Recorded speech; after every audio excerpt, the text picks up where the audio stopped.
पासून रोखून किंवा प्रतिबंध करून त्याऐवजी मंत्रतंत्र गंडे दोरे किंवा यासारखे उपचार करणे।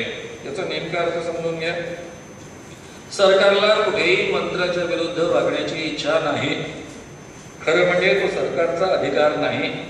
बाबासाहेबांनी दिलेल्या घटनेच्या विरुद्ध ते होणार आहे, म्हणून मंत्र उपचारांवर बंदी येऊ शकत नाही। उपासना स्वातंत्र्याचा तो भाग आहे।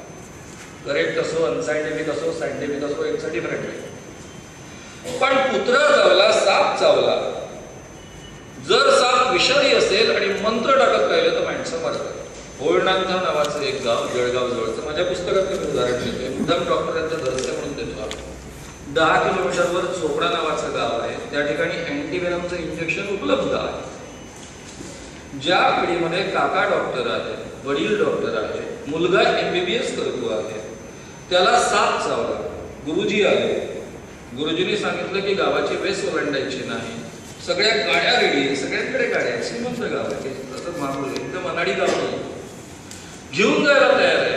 आई अडून बसली, नाही गुरुजी ने कहा है वेस नहीं ओलांडने की, झालं मेला मोठा तिथे जागे विषारी साप। अशा घटना आपल्या समाजात खूप घडतात आणि म्हणून वैद्यकीय उपचार रोखून जर कोणी मंत्रतंत्र गंडे दोरे टाईट करत बसलं तर कायद्याने गुन्हा। रेबीज बद्दल तुम्हाला सगळ्यांना माहिती आहे की कुत्रा चावतो त्यावेळेस माहीत नसतं रेबीज होणार की नाही। अँटी रेबीज इंजेक्शन घेतलेच पाहिजे, कारण उद्या जर रेबीज झाला तर जगातली कोणतीच शक्ती आणि विज्ञान वाचवू शकत नाही माणसाला। कोकणातले विंचू चावले तर माणसं मरतात, इतर प्रांतातल्या विंचूने माणसं मरत नाही, पण कोकणातल्या विंचूने माणसं मरू नयेत म्हणून त्यालाही हे लागू केलं। आणि आपल्याला असा फरक करता येत नाही की हा कायदा केवळ कोकणातल्या विंचूला लागू होईल, विदर्भ मराठवाड्यातल्या विंचूंना लागू होत नाही, म्हणून विंचू हा कॉमन शब्द आहे। हा मुद्दा तुमच्या लक्षात आला।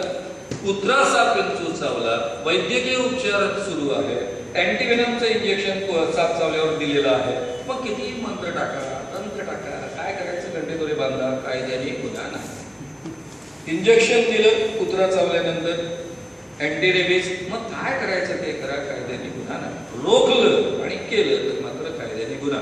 ही मर्यादा आपण समजून घेऊया। 10वा मुद्दा, बोटाने शस्त्रक्रिया करून दाखवतो